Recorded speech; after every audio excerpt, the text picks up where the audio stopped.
There is a version of history that begins with ships. It begins with men standing on wooden decks, squinting at a coastline they have never seen, and planting flags in soil they have already decided belongs to them. That is the version most of us were taught. That is the version that shows up in textbooks and in museums and in the names of cities and rivers and mountain ranges. It is the version that treats the year 1492 or 1534 or 1607 as a beginning, as if nothing existed before those dates, as if the land itself was waiting, empty and silent and patient, for someone to arrive and give it meaning. But here is what that version leaves out. Here is what that version has always left out. Before the ships came, there were cities. There were roads. There were trade networks that stretched for thousands of kilometers across a continent. There were governments so sophisticated, so carefully balanced, so philosophically advanced that when European intellectuals first heard descriptions of them, some of them refused to believe it. There were astronomers who tracked the movements of stars with a precision that rivals anything happening in Europe at the same time. There were engineers who built earthworks so massive they are still visible from the air today. There were farmers who cultivated dozens of species of crops that would eventually feed the entire world. There were healers who understood the medicinal properties of hundreds of plants that Western medicine would not catalog for centuries. There was, in other words, an entire world, a complete and ancient and magnificent world, and almost all of it has been erased, not just forgotten. Erased. There is a difference, and that difference matters. Things get forgotten through neglect, through the passage of time, through the natural fading of memory. Things get erased through intention, through active effort, through a systematic project carried out over hundreds of years to make a people disappear first from the land and then from the record, to strip them of their language, their ceremonies, their names, their children, their history, and eventually their very existence in the story we tell about this country. This is the story of what was here before. This is the story of who built it, how they lived, what they knew, and what was done to make sure you would never find out. This is the story of an entire civilization that ruled the land we now call Canada for thousands of years before a single European set foot on its soil. This is the story of how they were erased, and this is the story still being written right now of how they are coming back. If this kind of buried history is what you want more of, subscribe right now. Hit the bell so you never miss a video. Drop a comment and tell me where you're watching from, because people find these videos from places that genuinely surprise me every single time. Now let us go back, all the way back, further than most history classes are willing to go. We need to start with a number. The number is 50,000. That is the number of years, according to current archaeological and genetic evidence, that human beings have been living on the North American continent. 50,000 years. To put that in perspective, the entire recorded history of European civilization, from ancient Sumer to the present day, is roughly 5,000 years. The civilizations of the land we call Canada are 10 times older than that. 10 times. And yet, when we talk about Canadian history in most schools, we begin with Jacques Cartier sailing up the St. Lawrence River in 1534. We skip the first 49,500 years entirely. That is not an accident. That is a choice. And choices like that have consequences. The people who lived on this land for those 50,000 years did not live in a state of frozen simplicity, unchanged and unchanging, waiting for history to begin. They did what all human beings do. They adapted. They innovated. They built. They traded. They formed alliances and rivalries and philosophical schools of thought. They experienced golden ages and periods of collapse. They developed technologies suited to their environments. They created art of extraordinary sophistication and beauty. They composed oral literatures that encoded thousands of years of ecological knowledge and moral philosophy and historical memory. They were, in every meaningful sense of the word, civilized. Some of them built civilizations that were, by any objective measure, more advanced, more equitable, and more ecologically sustainable than anything happening in Europe at the time of contact. Let us begin with copper, because copper is where the story of North American civilization gets genuinely astonishing, and it is a story that almost nobody outside of a narrow circle of archaeologists has ever heard. Around 8,000 years ago, in the region surrounding Lake Superior, a culture emerged that archaeologists call the Old Copper Complex. These were not nomadic hunter-gatherers occasionally picking up interesting rocks. These were skilled metallurgists who had developed techniques for working native copper that were, at the time, unique in the entire world. Let that sink in for a moment. 8,000 years ago, the oldest copper-working civilization on Earth was not in the Middle East. It was not in Europe. It was in what is now northern Ontario and Michigan and Wisconsin, on the shores of the greatest freshwater lake system on the planet. The people of the Old Copper Complex mined copper in quantities that still defy easy comprehension. They extracted an estimated 500 million pounds of copper from the Lake Superior region over a period of roughly 3,000 years. 500 million pounds, using stone tools, using fire to crack rock faces, using wooden ladders and leather bags and organized labor. They went into the earth and they came back out with copper. They hammered it cold, heating and annealing it, shaping it into tools and weapons and ornaments of remarkable precision. They made socketed spear points, which require an understanding of metallurgical engineering that is genuinely sophisticated. They made fish hooks, awls, needles, knives, axes. They made objects of such quality that archaeologists spent decades refusing to believe they were as old as the evidence indicated, because the idea that anyone in North America was doing this 8,000 years ago did not fit the story that had already been decided. And then around 3,000 years ago, the Old Copper Complex largely stopped. The mines were abandoned. The technology was set aside. For generations, this puzzled researchers. Why would a culture that had spent millennia developing sophisticated metallurgical techniques simply stop? The answer, when it came, was humbling.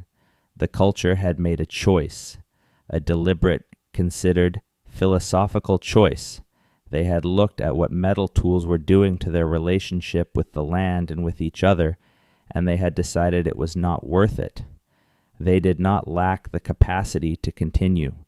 They lacked the desire. That is a level of cultural self-determination, of intentional restraint in the face of technological capability that is extraordinarily rare in human history. The copper they mined, however, did not disappear. It was traded. It moved through exchange networks that stretched from the Great Lakes all the way to the Gulf of Mexico, all the way to the Atlantic coast, all the way into the interior of the continent.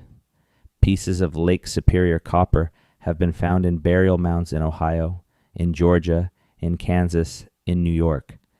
This was not random diffusion. This was organized trade. Long distance, sustained, sophisticated exchange networks that connected cultures separated by thousands of kilometers into a single, interdependent economic system. We need to talk about those trade networks because they are one of the most consistently underestimated features of pre-contact North America.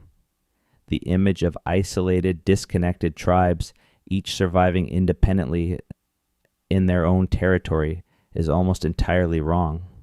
The reality was something much more like a continental economy.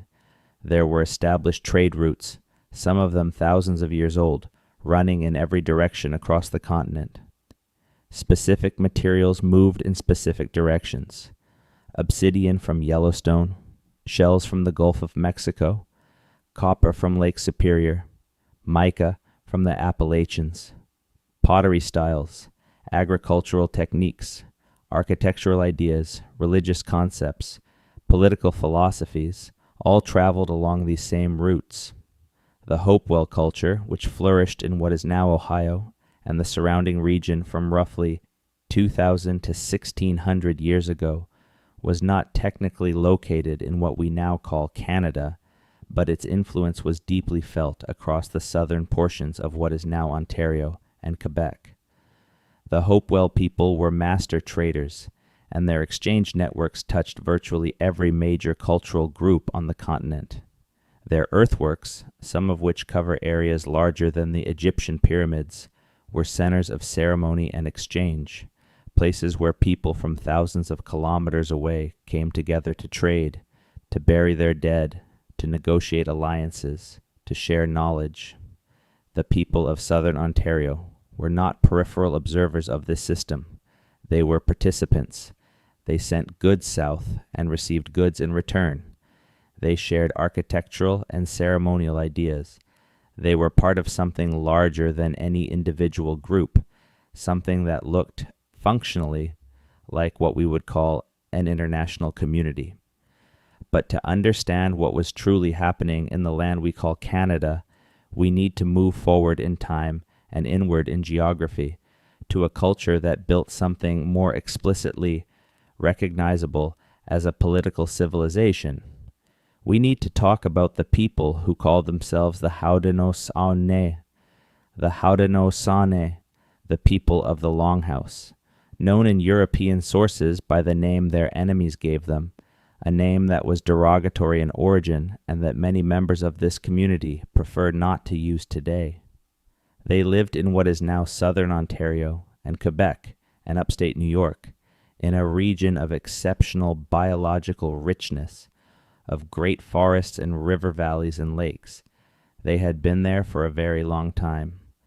Their oral traditions place their origin in this region going back thousands of years, and archaeology largely supports a continuous presence spanning millennia. At some point, historians estimate somewhere between 900 and 500 years ago, something extraordinary happened among the Haudenosaunee. They stopped fighting each other, not because one group defeated all the others, not because a conqueror imposed peace by force, but because a man appeared among them who gave them a different vision of what was possible. His name, in the oral tradition, is the Peacemaker. He was born, according to the story, among the Wendat people to the north, and he came to the Haudenosaunee with a message. He told them that their endless cycles of warfare and revenge were destroying them. He told them that there was a better way to resolve conflict and organize their common life.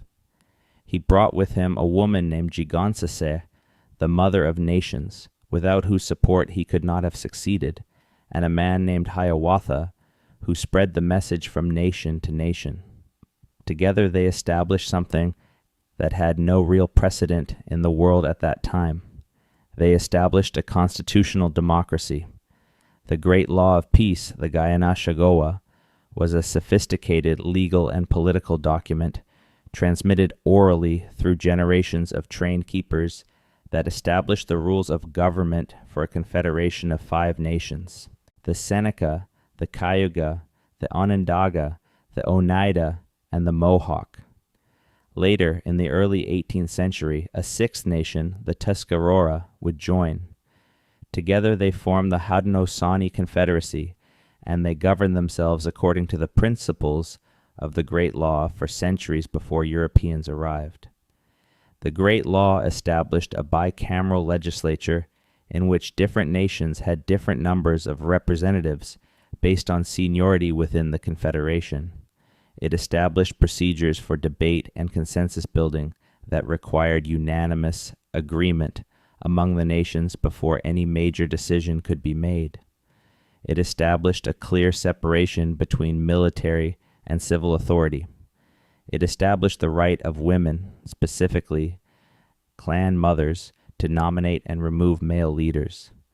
It established protections for freedom of speech and freedom of religion. It established procedures for the peaceful resolution of disputes that had previously been settled through blood revenge. This was not a simple tribal council. This was a functioning constitutional government with checks and balances, separation of powers, representative democracy, and protected individual rights. It had been operating for centuries before the United States Declaration of Independence was signed, and there is extensive historical evidence, debated in its details but acknowledged in its broad strokes by most historians, that the Haudenosaunee Confederacy was one of the direct inspirations for the American system of government. Benjamin Franklin wrote about the Haudenosaunee approvingly. Thomas Jefferson studied their political system. The imagery of the Great Law, with its tree of peace and its bundle of arrows symbolizing the strength of unity, shows up in American founding iconography in ways that are difficult to explain as coincidence. The Confederacy that these European founders admired was not a small thing. At its height, the Haudenosaunee controlled a territory spanning what is now upstate New York, southern Ontario, Quebec, Pennsylvania, and parts of Ohio. They were a major military and diplomatic power. European colonial administrators, both French and English, could not simply ignore them.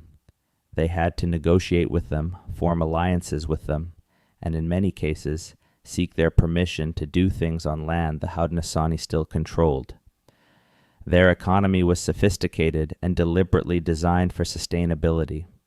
The women of the Longhouse communities, who held primary responsibility for agriculture, had developed over centuries a farming system so productive and so ecologically elegant that it would eventually become one of the most studied examples of indigenous agricultural innovation in the world. They called it the Three Sisters: corn, beans, and squash, planted together in carefully arranged mounds. The corn grows tall, providing a structure for the beans to climb. The beans fix nitrogen from the air into the soil, fertilizing the corn and squash. The squash spreads along the ground, shading out weeds and retaining moisture. Together they produce more food per acre than any of the three crops could produce alone, and they do it while building soil fertility rather than depleting it. European agriculture of the same period was steadily exhausting the soil of an entire continent. The Three Sisters system was designed to last forever. The longhouses themselves were architectural achievements that impressed European observers, even as those observers were simultaneously working to destroy everything they housed. A single longhouse could be over 60 meters long and house multiple families, organized by clan. The villages that these longhouses composed were not random collections of shelters. They were planned communities with clear spatial organization, with palisade walls and watchtowers in places where defense was necessary, with areas designated for agriculture, for ceremony, for the processing of food, and the storage of goods. Early European visitors to Haudenosaunee villages described them as well-organized and impressive, in some cases more so than the communities the visitors had left behind in Europe. But the Haudenosaunee were not the only civilization operating in this region. To the north and west of their territory, in the Great Lakes country and the upper St. Lawrence Valley, lived a people the French would eventually call the Huron, though they call themselves the Wendat. The Wendat Confederacy, which in the early 17th century comprised 4 or 5 allied nations and a population of perhaps 30,000 people, was a trading empire of remarkable sophistication. The Wendat had made a strategic decision, likely several centuries before European contact, to specialize.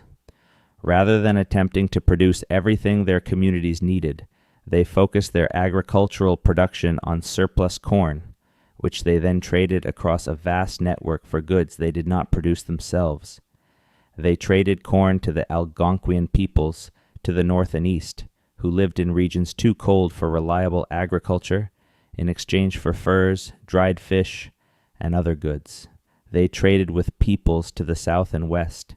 They maintained relationships with trading partners spanning hundreds of thousands of square kilometers of territory. Huronia, the heartland of Wendat territory, in what is now the southern Georgian Bay region of Ontario, was not a wilderness dotted with occasional settlements.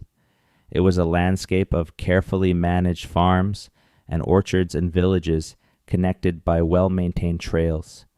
The largest Wendat villages had populations of 2,000 to 3,000 people, making them comparable in size to many of the towns of contemporary France.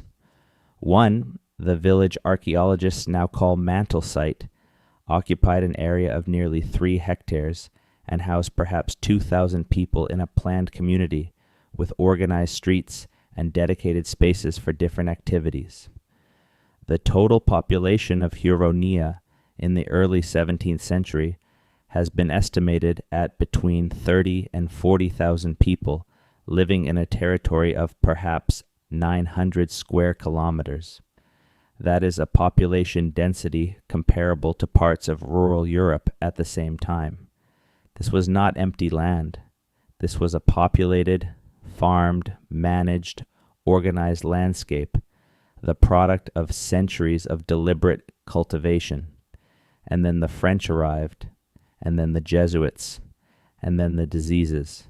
We cannot tell the story of what was erased without reckoning honestly with how it was erased. There was not a single moment, not a single act of conquest that ended the civilizations of pre-contact Canada. There was a process, a long multi-phase, horrifically effective process, and it began, before anyone intended it, with biology. The people of North America had lived in geographic isolation from the diseases of Europe, Asia, and Africa for thousands of years. They had no immunity to smallpox, measles, influenza, typhus, cholera, or any of the dozens of other diseases that Europeans carried, without even knowing they were carrying them. When those diseases entered a population with no prior exposure, the results were unlike anything in recorded history. Mortality rates in initial contact epidemics ranged from 50 to 90%. Entire communities, sometimes entire peoples, were wiped out before they had even seen a European face. This was not a secret in the colonial period. Europeans knew what was happening, even if they did not fully understand the mechanism. There are colonial documents that describe arriving at villages and finding them full of the dead. There are accounts of people burning their own homes and fleeing because they could not bury their dead fast enough. There are records of communities that had numbered in the thousands, being reduced to dozens of survivors within a single year. For the Wendat Confederacy, the catastrophe came between 1634 and 1640, when a series of epidemic waves, mostly smallpox carried by Jesuit missionaries and French traders, killed somewhere between half and 2/3 of the entire population. 30 or 40,000 people reduced to 10 or 15,000 in less than a decade. The social infrastructure of the Confederacy, which depended on experienced elders, trained specialists, accumulated knowledge, could not absorb losses at that scale. Communities that had survived for centuries collapsed. Villages were abandoned. Trade networks fell apart. Political alliances dissolved. And into that collapse walked the missionaries, with their explicit agenda of cultural replacement. The Jesuits who worked among the Wendat in the mid-17th century were not simply offering religious conversion. They were explicitly seeking to destroy Wendat culture. Their letters, preserved in a collection called The Jesuit Relations, make this clear. They celebrated epidemics as the work of God, as instruments of providence that were opening the way for Christianity. They identified the most culturally significant elements of Wendat life, the ceremonies, the healing traditions, the clan system, the role of women, and they worked systematically to eliminate them. They told children that their parents were going to hell. They told communities that their ancestors had been damned. They used the leverage of trade goods and colonial power to punish those who maintained traditional practices and reward those who abandoned them. This is not ancient history. This is the beginning of a project that would continue in Canada for the next 300 years. But before we get to those 300 years, we need to go further west and further north, because the civilizations of what is now Canada extended far beyond the Wendat and the Haudenosaunee. The land is enormous. It encompasses some of the most biologically diverse ecosystems on Earth, and it was home to peoples and civilizations that are even less well known than the ones we have been discussing. Let us go to the Pacific coast, the cultures of the Northwest Coast, the peoples who lived along what is now the coast of British Columbia and the panhandle of Alaska, built a civilization that is, by any objective standard, one of the most artistically sophisticated and economically complex in the pre-contact Americas.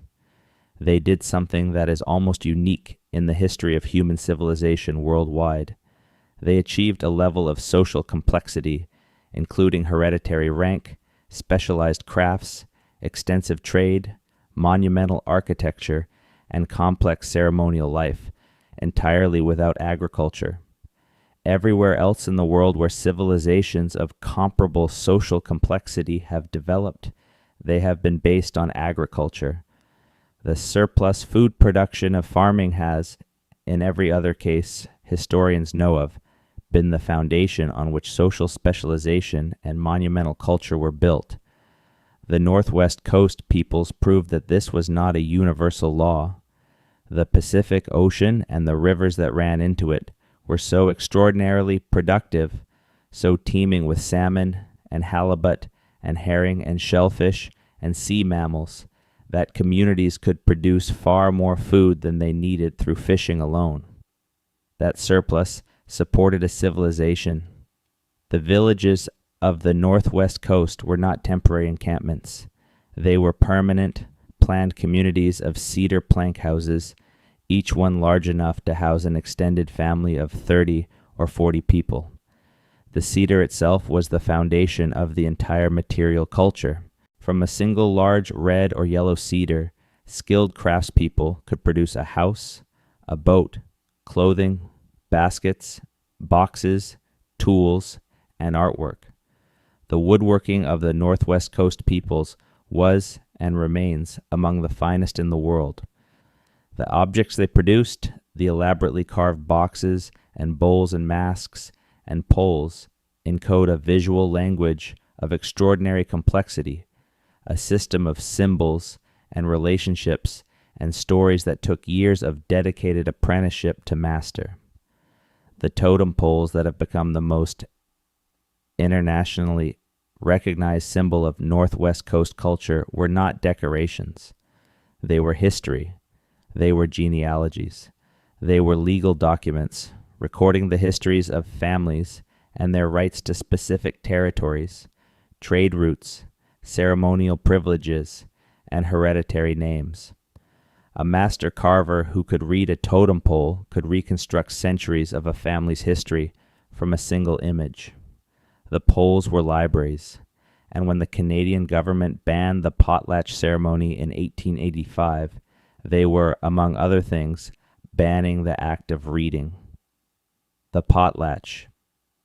We need to talk about the potlatch because it may be the single most misunderstood cultural institution in Canadian history, and what was done to it tells you almost everything you need to know about why the civilizations of pre-contact Canada were erased. The potlatch was, at its core, an economic and political ceremony. Different Northwest Coast peoples practiced different versions of it, but the basic structure was consistent. A family or community that had accumulated significant wealth would host a gathering, sometimes lasting for days, to which they invited members of other communities. At this gathering, they would give away their accumulated wealth distributing it to guests in a public act of generosity. The guests would receive, and in doing so, they would witness and validate the host family's claims to specific hereditary rights, names, and privileges. Future gatherings by those guests would reciprocate, distributing wealth back in the other direction. This sounds to a European economic mind like waste, like irrational self-impoverishment. What it actually was a sophisticated system for distributing wealth through a society without permanent inequality, for creating social bonds through reciprocal obligation, and for validating political authority through demonstrated generosity rather than through force. It was also an insurance system. Communities that hosted potlatches could draw on the redistributive obligation of their guests in times of need. It was a form of social safety net encoded in ceremony. The Canadian government banned it. In 1885, under the Indian Act, any Indigenous person who participated in a potlatch could be imprisoned for up to 6 months. The government officials who designed this policy were explicit about their reasoning. They understood correctly that the potlatch was the institutional foundation of Northwest Coast culture. They understood that the authority of hereditary chiefs flowed from their ability to host potlatches. They understood that the validation of hereditary rights happened in potlatches. They understood that the redistribution of wealth that potlatches enabled was an alternative to the wage economy and the dependency on European goods that colonial administrators wanted to create. So they banned it. People went to prison for hosting potlatches. In 1921, at a large potlatch hosted by a Kwakwaka'wakw chief named Dan Cranmer at Village Island, Canadian police arrested 45 people. 22 of them were sentenced to prison. As a condition of suspended sentences for the others, the government demanded that they surrender all of their potlatch goods, including ceremonial masks, coppers, blankets, and other objects that were not just economically valuable, but were the physical manifestations of hereditary rights and ceremonial privileges that had been held by families for generations. Those objects, roughly 600 in total, were confiscated. Some were sold to museums, some were sold to private collectors. They ended up in institutions across North America and Europe. The ban remained in effect until 1951. For 66 years, the central institution of Northwest Coast civilization was illegal in Canada. The people who maintained it did so in secret, at risk of imprisonment. The accumulated damage to the transmission of knowledge, to the training of carvers and singers and speakers, to the maintenance of ceremonial protocols, was enormous. It has not fully healed. Now let us go north, further north than the Northwest Coast, into the Arctic, because there is a civilization that lived in one of the most extreme environments on Earth for thousands of years, a civilization that developed technologies and knowledge systems specifically adapted to conditions that would kill an unprepared person within hours, and almost nobody outside of a small academic community knows their name. The Thule people, the direct ancestors of the Inuit. They appeared in what is now Alaska around 1,000 years ago, having developed in the Bering Strait region the most sophisticated cold water hunting technology the world has ever seen. They built kayaks, the kajak, that were so perfectly engineered for their purpose that modern naval architects have studied them and found almost nothing to improve. They built the umiak, the large open boat that could carry a family and their goods across open Arctic water. They invented the toggle harpoon, a weapon of such ingenious design that once embedded in a large marine mammal, it could not be pulled out, allowing a hunter to exhaust and then approach prey that outweighed him by several tons. They invented snow goggles, carved from bone, that filtered out the blinding glare of sunlight on snow and ice, preventing the snow blindness that would have made travel in spring and summer impossible. They invented the kajik, the large ceremonial snow house, and the smaller dome-shaped snow shelter, which could be built in less than an hour from materials available anywhere in the Arctic, and which could maintain an interior temperature 50 or 60 degrees warmer than the outside, even in conditions of extreme cold. These were not simple survival techniques. They were the products of thousands of years of accumulated, refined, systematically transmitted knowledge. The Thule people crossed the Arctic from Alaska to Greenland in less than a century, which historians estimate is the fastest sustained human migration in pre-modern history. They were not fleeing. They were following the bowhead whale, which they hunted in open water from umiaks, a technological feat that requires extraordinary skill, coordination, and intimate knowledge of whale behavior accumulated over generations.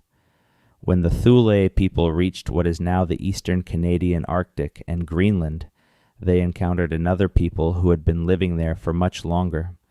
The Dorset culture, named for a site at Cape Dorset in what is now Nunavut, had inhabited the eastern Arctic for roughly 4,000 years. They were not the same as the Thule. Their technology was different. Their relationship to the environment was different. They had developed their own solutions to the problem of Arctic life. They carved remarkable small sculptures in ivory and bone, objects of a beauty and expressiveness that are astonishing even now in museum display cases, removed from every context that gave them meaning. They survived conditions of cold and darkness that most human beings cannot even imagine. The Dorset culture is gone. By approximately 700 years ago, they had disappeared entirely. What happened to them is not fully known. There is some evidence of conflict with the Thule people, who were more numerous and better armed. There is evidence that climate changes in the medieval warm period altered the environment in ways that disadvantaged Dorset technology compared to Thule technology. There is evidence that the Thule may have absorbed some Dorset communities through intermarriage and cultural assimilation. The truth is probably a combination of all of these. But the Dorset people who had kept their culture alive in the most hostile environment on Earth for 4,000 years vanished. Another civilization lost. The Thule people who replaced them became the Inuit, the people who today comprise one of the most geographically dispersed indigenous nations in the world, living across thousands of kilometers from Alaska to Greenland. Their traditional knowledge of the Arctic is not mythology. It is not folklore. It is science. It is the product of careful observation, systematic testing, and meticulous transmission across hundreds of generations in an environment where inaccuracy or ignorance could kill you within hours. Inuit hunters in the traditional period knew the behavior of sea ice better than any instrument could measure. They could read the color and texture of ice and tell you, with accuracy, whether it would support the weight of a person or a sled. They knew the migratory patterns of Arctic animals with a precision that has been verified by modern tracking technology. They knew which plants were edible, which were medicinal, which were toxic, in an environment where plant life is sparse and hard-won. They knew the weather, they knew the stars, they knew the land. The residential school system took this knowledge and tried to kill it. Children as young as 4 years old were taken from their families, sometimes by government agents, sometimes by police, and transported to residential schools far from their communities, where they were forbidden to speak their language, practice their traditions, or maintain any connection to the culture that had survived in the Arctic for thousands of years. The knowledge that had been transmitted generation by generation in an unbroken chain stretching back to the Thule migration and beyond was interrupted. Children who did not learn from their grandparents could not teach their own children. Elders who had spent a lifetime accumulating knowledge died without anyone to receive it. Languages in which that knowledge was encoded in grammatical structures and vocabulary that had no equivalent in English or French went with them. This is what erasure looks like in practice. Not always a burning library, sometimes just a child forbidden to speak in a cold building far from home. But we have not yet spoken about the civilizations of the interior plains, and this is where the story takes another dimension of astonishment that most Canadians have never encountered. The Great Plains, the vast grassland that stretches from what is now southern Manitoba and Saskatchewan down into the American Midwest, were not a wilderness.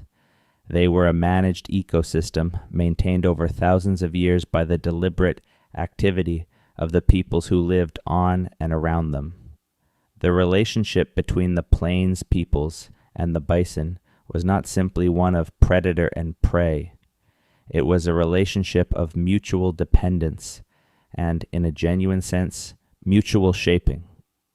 The plains peoples needed the bison for food, for clothing, for shelter, for tools, for almost every material aspect of their lives, but they also managed bison populations and movements in ways that were not random.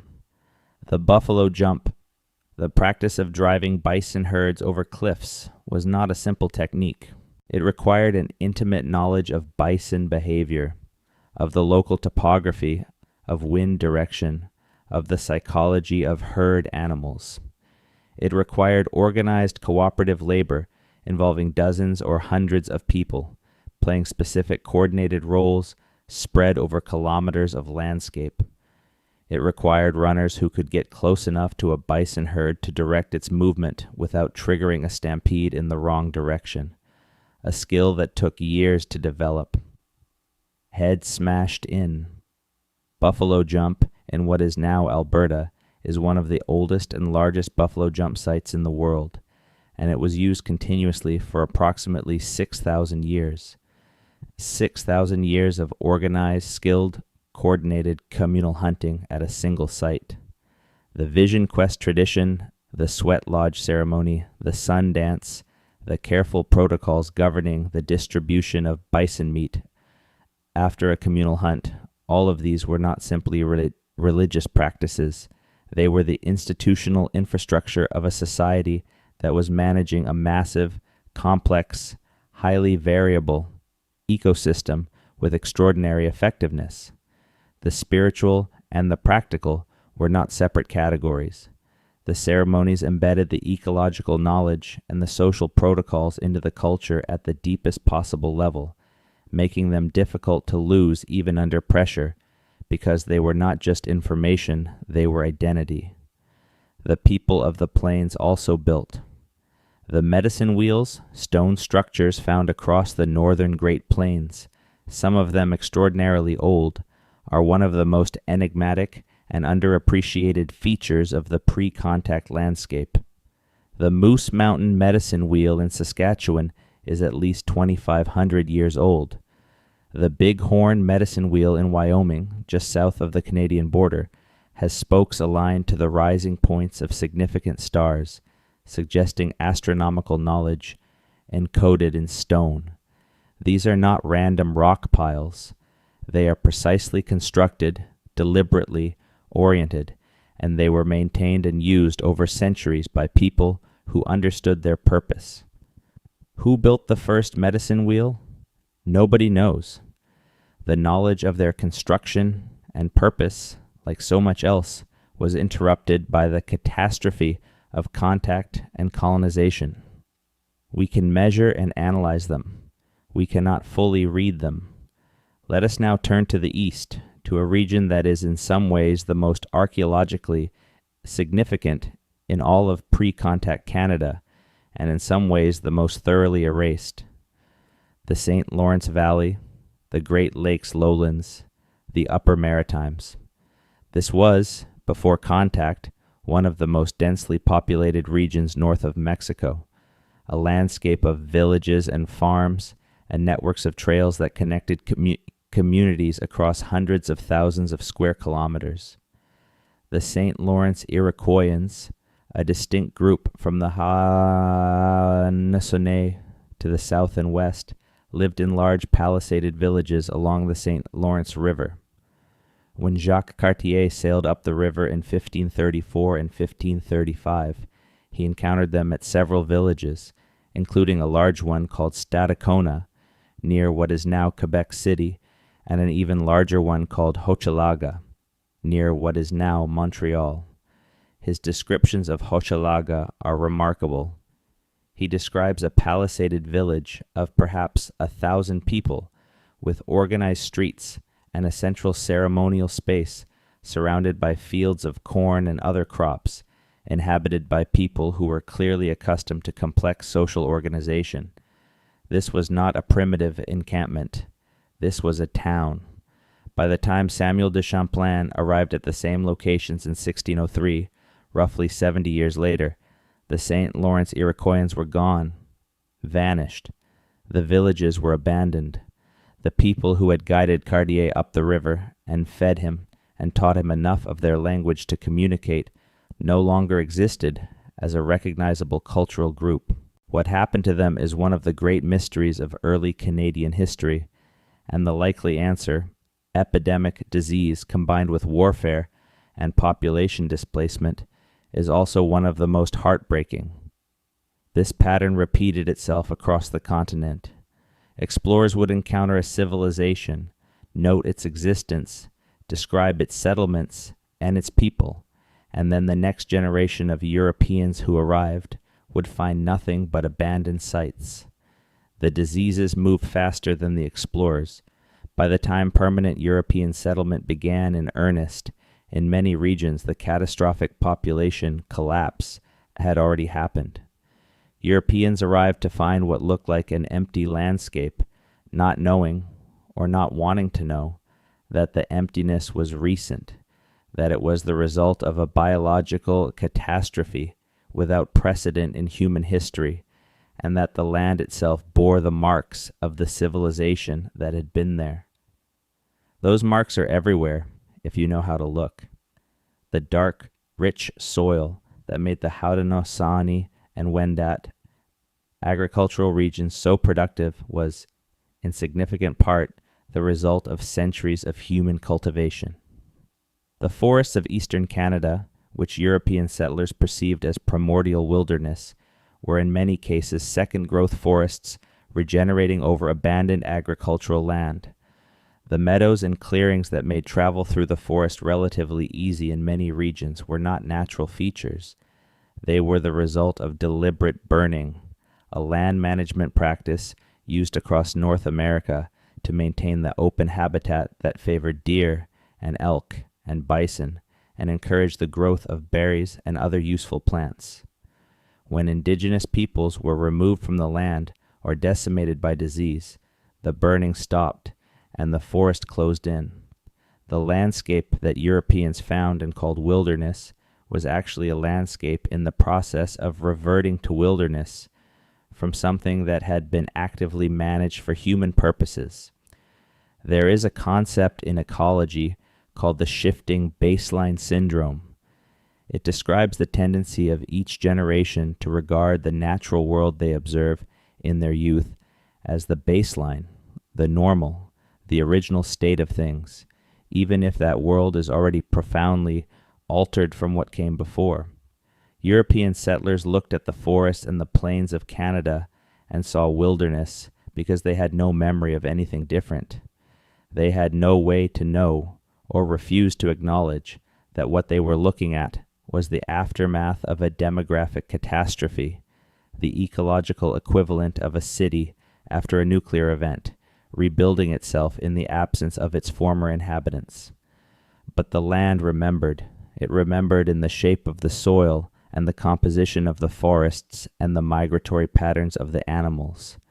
And the people remembered too, those who survived, in their oral traditions and their ceremonies and their knowledge of places and their relationships to the plants and animals that had been their partners for thousands of years.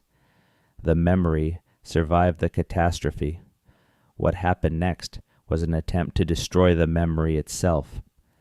The Indian Act of 1896 is the foundational document of the Canadian government's relationship with Indigenous peoples for most of the country's history.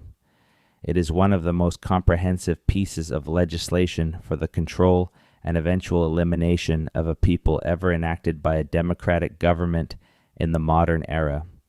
It defined who was and was not Indian for legal purposes in ways that deliberately encouraged the loss of status and thus the loss of connection to community and land. It placed Indian reserves under the administrative control of government agents who had nearly unlimited power over the daily lives of reserve residents. It restricted the right of indigenous people to leave reserves without permission. It banned traditional ceremonies and cultural practices. It made it illegal for indigenous people to hire lawyers to pursue land claims against the government, a provision that remained in effect until 1951. It gave the government the power to remove children from their families. That last power was the foundation of the residential school system, which was not a peripheral or accidental feature of Canadian Indian policy. It was deliberate, it was central, and it was explicitly designed for cultural elimination. Duncan Campbell Scott, who served as the head of the Department of Indian Affairs from 1913 to 1932, and was the primary architect of the residential school system as it functioned in the early 20th century, left no ambiguity about its purpose. He wrote that the objective of the policy was to kill the Indian in the child, not to educate, not to help, to kill, to take a child who was a carrier of a culture, a language, a set of relationships, a body of knowledge, and to transform that child into something that would no longer carry those things, to break the chain of transmission that kept a civilization alive. The residential school system operated in Canada from the 1880s until the last school, Gordon Residential School in Saskatchewan, closed in 1996. 1996. Not in the distant past, not in another century, in living memory. During those roughly 100 years, an estimated 150,000 children were taken from their families and sent to these institutions. Thousands of them died there from disease, from abuse, from neglect, from the simple act of being separated from everything that gave their lives meaning. A recent survey using ground-penetrating radar has identified thousands of unmarked graves at former school sites across the country, and that survey is not finished. The damage to the transmission of indigenous knowledge, language, and culture was exactly what the architects of the system intended. Languages that were spoken by thousands of people a century ago are now known by handfuls of elders. Ceremonies that had been performed continuously for generations were interrupted for decades and have had to be painstakingly reconstructed from the memories of survivors and the records of ethnographers. Families that were separated across multiple generations are still carrying trauma that researchers have documented, manifesting in measurable biological ways, passed from parents to children, from children to grandchildren, and alongside all of this, there was the academic dimension. The way that Canadian and North American archaeology and history organized itself to support, rather than challenge, the colonial narrative. For most of the 20th century, professional archaeology in Canada operated within a set of assumptions that were not scientifically neutral. One of the most consequential was the assumption of recency. The idea that significant human occupation of North America began relatively recently, with the Clovis culture roughly 13,000 years ago, was so embedded in the discipline that evidence contradicting it was routinely dismissed, suppressed, or explained away. Sites that produced evidence of earlier occupation were redated, reanalyzed, or simply ignored. Researchers who challenged the timeline faced professional consequences. This was not always a conscious conspiracy. Most of the people who enforced these assumptions believed them sincerely. But the assumptions themselves were not neutral. They served a function. A continent that humans had occupied for only 13,000 years was a continent where civilization was young, where the roots ran shallow, where disruption was, in historical terms, recent and thus less consequential. A continent occupied for 50,000 years, with civilization stretching back to the deep past, with knowledge systems and relationships to land accumulated over timescales that dwarf European history, is a fundamentally different moral landscape.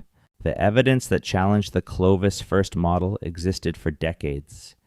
Sites at Monteverde in Chile, at Meadowcroft Rock Shelter in Pennsylvania, at Bluefish Caves in the Yukon, produced evidence of human occupation well before 13,000 years ago. The Yukon sites, in particular, produced evidence suggesting human presence somewhere between 24 and 40,000 years ago. The debate over these sites was intense, prolonged, and often bitter, with significant professional consequences for the researchers who stood behind the evidence. The Clovis first model was not abandoned until the late 1990s and early 2000s, when the accumulation of evidence from multiple independent sites became impossible to dismiss. This matters for the story of pre-contact Canadian civilization because the timeline of human presence shapes everything else we think we know. If humans have been in North America for 20 or 30 or 50,000 years rather than 13,000, then the civilizations they built are older, more developed, more deeply rooted in the land than the older model allowed. The erasure runs deeper. The loss is larger. There is also the direct suppression of inconvenient archaeological findings, cases in which excavations at sites of obvious cultural significance were halted, in which artifacts were removed from their context and placed in collections inaccessible to indigenous communities, in which the interpretation of evidence was shaped by prior assumptions about what was possible. The repatriation movement, the effort to return human remains and sacred objects to the communities from which they were taken, has uncovered the extent to which North American museums and universities accumulated indigenous cultural material through means that range from problematic to outright theft. The Smithsonian Institution alone holds the remains of more than 4,000 indigenous individuals. The Field Museum in Chicago holds thousands of objects from the Pacific Northwest, including many of the potlatch objects confiscated during the 1921 crackdown. These objects are not just artifacts. They are, for the communities they came from, living documents, repositories of legal and historical and ceremonial knowledge that belongs to specific families and communities. The repatriation of those objects is ongoing, contested, and slow. Some institutions have returned materials willingly. Others have fought legal and political battles to retain possession of objects that they have, in some cases, held for over a century. The knowledge of how to use those objects, how to perform the ceremonies they belong to, how to read the meanings encoded in them, has in many cases been lost or severely damaged during the decades of their absence. But here is the part of this story that the erasure narrative can sometimes obscure. The civilizations of pre-contact Canada were not simply victims. They were not passive recipients of a history that happened to them. They were actors. They resisted. They adapted. They survived when the people and the institutions working against them expected them not to. They maintained what they could of their knowledge and their culture through exactly the kinds of channels that the colonial system was designed to close off. Women who hid ceremonial objects from government agents, elders who continued to tell the stories in languages that were supposed to have died, young people who, even in residential schools, found ways to teach each other their languages in secret, who passed songs and words and memories through whisper networks in the dormitories at night, communities that maintained the ceremonial calendar underground, in secret, at enormous personal risk, and they produced, generation after generation, leaders of extraordinary capability and vision who navigated the specific and terrible challenge of advocating for their peoples within a legal and political system designed specifically to disempower them. The list of these leaders stretches across every region and every era of the colonial encounter. Pontiac, the Ottawa war leader who organized a multi-ethnic military alliance that came closer to reversing the British conquest of the Great Lakes than most history books acknowledge.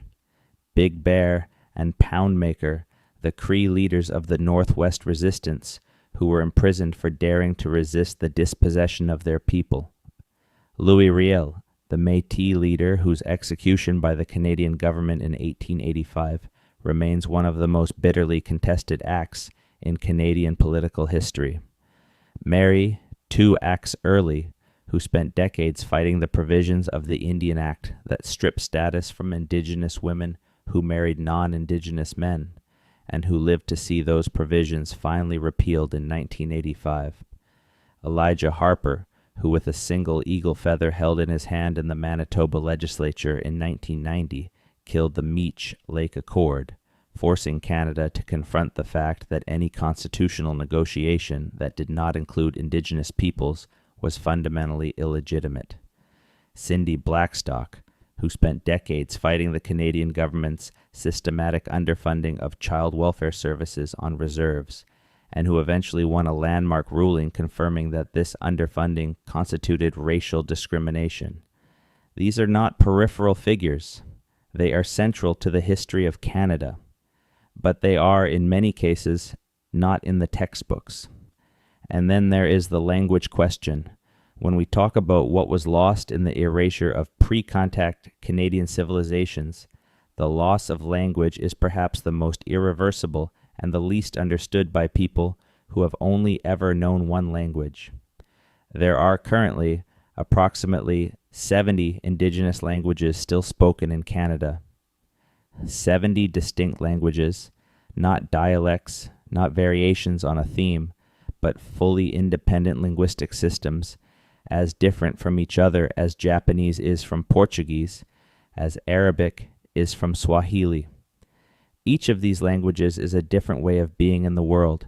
Each encodes in its grammar and vocabulary and structure a distinct set of relationships to the land, to other people, to time, to causality.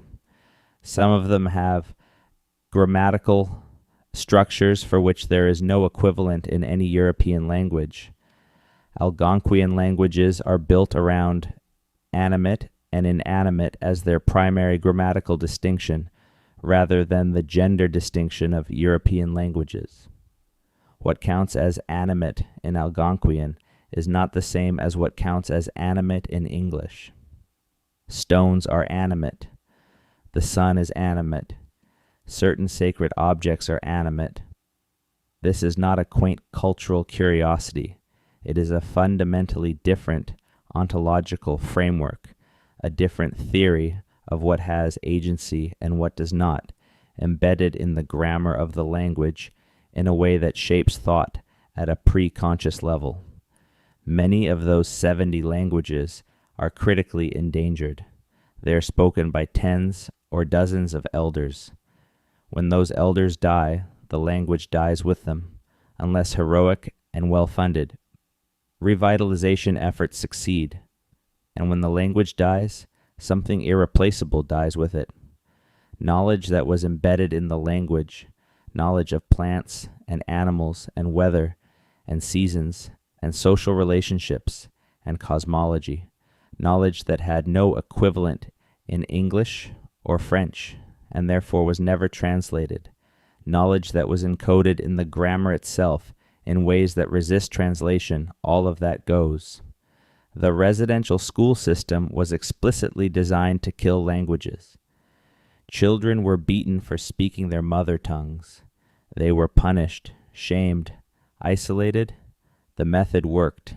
There are people alive today who grew up speaking an indigenous language who cannot share that language with their grandchildren because the chain was broken in their generation. There are people alive today who cannot access the knowledge held by their own grandparents because it was spoken in a language that their parents were forbidden to teach them. This is not historical, this is ongoing. The consequences of the residential school system are not finished manifesting. They are still working their way through the generations. But something else is also working its way through the generations. Something that the architects of the colonial project did not anticipate, or anticipated and underestimated. Resilience, not as an abstraction, not as a slogan, but as a concrete, documented, measurable fact. Indigenous languages that were nearly extinct are being revitalized through immersion schools and community programs and the determined effort of speakers and learners. Ceremonies that were driven underground are being revived, sometimes imperfectly, sometimes with gaps that cannot be filled, but revived. Young people are learning traditional skills, traditional knowledge, traditional governance systems, and they are combining them with modern tools and modern legal frameworks in ways that their ancestors could not have imagined. The Haudenosaunee still meet in council. The great law of peace is still read aloud in its entirety on occasion, a feat of oral memory that takes days. The potlatch has returned to the northwest coast, legal now since 1951, and it has brought with it the revival of the carving traditions and the ceremonial protocols and the complex understanding of hereditary rights that the colonial government tried to extinguish. The Inuit have negotiated the largest land claim in Canadian history, the creation of Nunavut in 1999, establishing a territory of 2 million square kilometers, governed primarily by Inuit people, according to a system that incorporates traditional knowledge and traditional governance, alongside modern legal structures. Archaeology is changing. The relationship between academic archaeologists and indigenous communities has shifted significantly in the past 30 years, driven by indigenous advocacy, by changing ethical standards in the discipline, and by the recognition that indigenous oral traditions contain verifiable historical information that often turns out to be more accurate than the skeptics assumed. The discovery, announced in 2021, of more than 215 unmarked graves at the former Kamloops Indian residential school site prompted a national reckoning that is still ongoing. The systematic survey of former residential school sites using ground-penetrating radar is revealing the scale of what happened there, making visible what the official record had either denied or ignored. And the archaeology of pre-contact civilization is producing findings that are fundamentally revising the understanding of what existed here before the ships came. Archaeologists working at a site called Tis Isha on the west coast of Vancouver Island have found evidence of continuous occupation spanning 5,000 years. The site includes the remains of buildings, the accumulation of cultural material, the evidence of organized community life maintained in the same place for a period of time, roughly equivalent to the entire history of ancient Egypt. Tsisha was not abandoned. It was not lost. It was still occupied when the people who lived there were forcibly relocated in the 20th century. 5,000 years of continuous habitation ended by an administrative decision within living memory. In the interior of British Columbia, the site of Keatley Creek along the Fraser River contains the remains of a village that at its peak, roughly 2,000 years ago, housed perhaps 1,000 people in pit house communities, large underground structures that use the thermal mass of the earth for insulation, enabling comfortable year-round occupation in a region with extreme seasonal temperature variation. The scale of the village and the evidence of the social hierarchy that organized it has forced archaeologists to revise their understanding of what was possible for hunter-gatherer societies in the region, because Keatley Creek represents a level of social complexity and permanence that the older model said required agriculture. In the Great Plains, research into the old network of stone medicine wheels and cairns is revealing a sophistication that was not apparent when European researchers first encountered them in the 19th century. Some of them encode astronomical alignments accurate to within fractions of a degree. Some of them mark seasonal events with a precision that suggests careful, sustained observation over many years. The knowledge required to build them and to use them, knowledge of astronomy, of the annual cycle of the sun, of the predictable movements of stars, was not simple or primitive. It was the product of systematic scientific observation conducted over generations. At L'Anse aux Meadows in Newfoundland, the Norse site that represents the first confirmed European presence in North America, roughly 1,000 years ago, archaeological and genetic research has confirmed what the Norse sagas described. The Norse, whom the sagas call Vinlanders, encountered people they called Skraelings, likely ancestors of the Beothuk, or possibly the Thule people. The Norse tried to establish a settlement. The people who were already there made it impossible. The Norse left. The encounter was not a conquest. It was a failure from the European perspective, because the land was not empty and the people in it were not weak. The Beothuk of Newfoundland. We have to talk about the Beothuk because their story is the starkest and in some ways the most tragic encapsulation of what happened to the civilizations of pre-contact Canada. The Beothuk were the indigenous people of Newfoundland. They called themselves Beothuk, which simply means people. They had lived on the island for at least 2,000 years, possibly much longer. They were a maritime people, highly skilled hunters and fishers who painted their skin and clothes with red ochre and who gave their name, through European misunderstanding and generalization, to the English phrase Red Indians, a term that was then applied to indigenous people across the continent. When European fishing vessels began visiting the Newfoundland coast in the late 15th century, the Beothuk were the people they encountered. The relationship was not peaceful. Europeans drove the Beothuk from their coastal fishing and sealing grounds, disrupting the food systems the Beothuk had relied on for generations. As European settlement of Newfoundland increased, the Beothuk retreated into the interior of the island. Settlers hunted them. Not figuratively, literally. There are documented cases of Beothuk being shot on sight, of bounties being offered for Beothuk body parts, of systematic campaigns to drive them away from the coast and then further from the rivers and lakes of the interior. The Beothuk, cut off from the marine resources they depended on, unable to trade for European goods as other indigenous peoples could, because the relationship with Europeans was one of violence rather than exchange, began to die. The last known Beothuk was a woman named Shanadithit, who was captured by English settlers in 1823 and brought to St. John's, where she was studied by interested Europeans who recognized belatedly that she was one of the last of her people. She died of tuberculosis in 1829. She was the last Beothuk, an entire people eliminated in less than 300 years, not through the slow work of assimilation or the gradual loss of culture, but through starvation, disease, and deliberate violence. The Beothuk are gone. There are no speakers of their language. There are no practitioners of their ceremonies. There are no members of their community to maintain their knowledge or their identity or their connection to the land they had inhabited for 2,000 years. They are entirely, absolutely, permanently gone.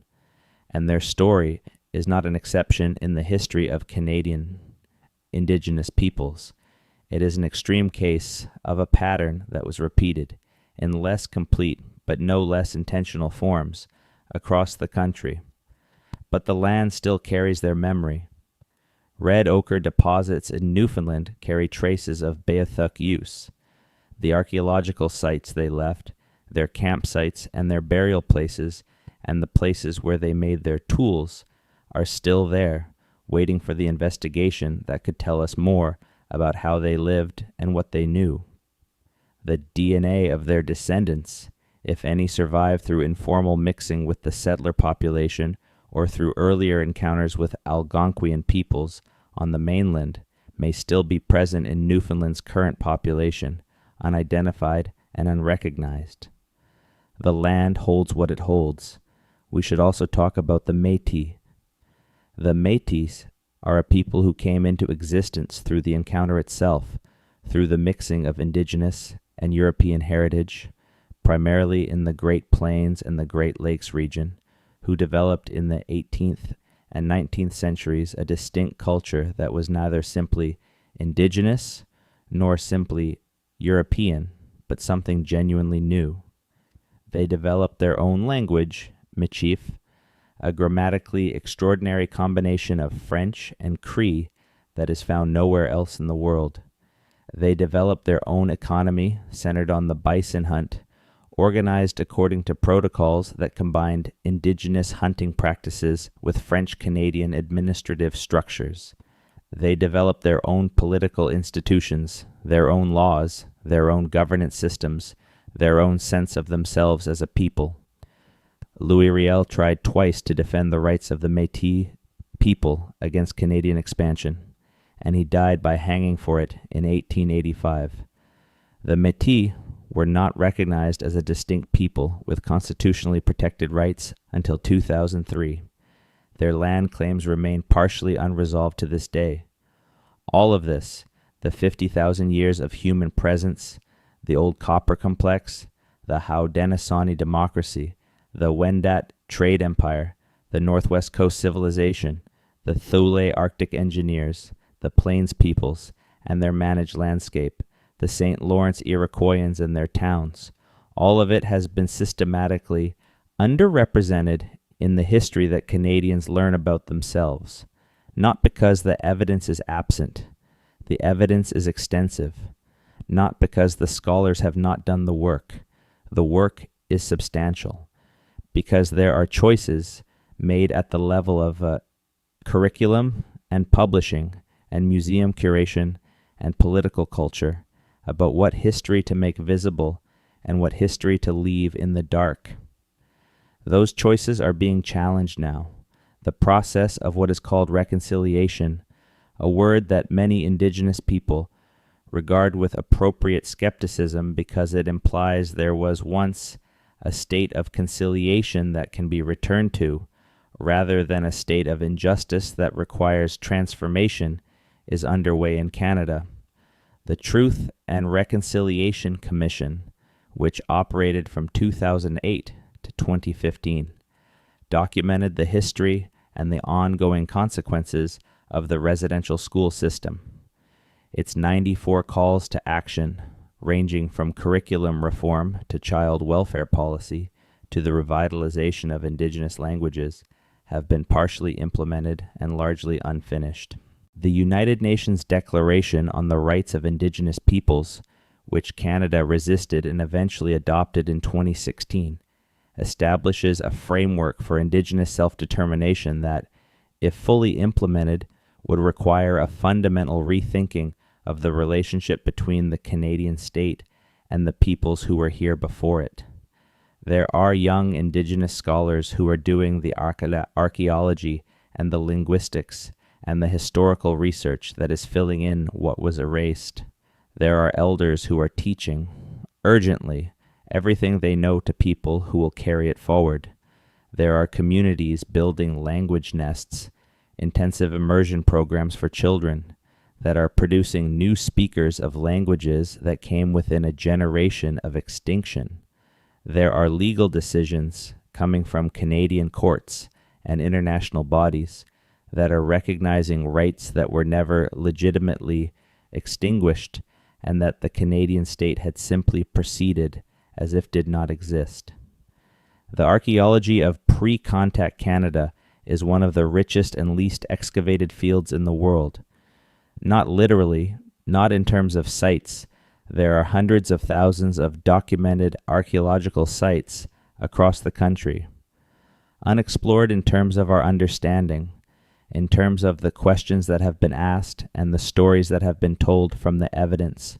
Each new site, each new analysis, each new conversation between archaeologists and the indigenous communities whose ancestors created the record being studied is adding to a picture that is vastly more complex, vastly more impressive, and vastly more important than the empty land mythology of Canadian colonial history. Consider what we do not know. We do not know the full extent of the trade networks that connected the peoples of what is now Canada to each other and to peoples further afield. We have found Lake Superior copper in Georgia. We have found Gulf of Mexico shells in Manitoba. We have found obsidian from Oregon at sites in Alberta. The network was real and extensive, but we do not know its organizational structure, its political economy, who controlled which routes, how disputes were settled, how the terms of exchange were negotiated. We do not know because the people who knew that information were dispersed, killed, or silenced before they could share it, or before anyone with the power to record it thought it worth recording. We do not know the full extent of the astronomical knowledge encoded in the medicine wheels and the mounds and the careful orientations of ceremonial structures. We have begun to measure the alignments, and we can see that they are intentional and precise. We do not know the full system that made those alignments meaningful, the cosmology and the calendar and the ceremonial context that gave them their purpose. We do not know, because that knowledge was embedded in practices that were banned, in languages that were suppressed, in oral traditions that were interrupted. We do not know the full history of the political experiments that produced the Haudenosaunee Confederacy, the internal debates and power struggles and philosophical arguments that shaped the great law of peace into the form it took. We have the great law itself, preserved in oral tradition and recorded in multiple versions. We do not have the deliberations. We do not have the dissenting voices. We do not have the history of amendment and interpretation across the centuries of its operation.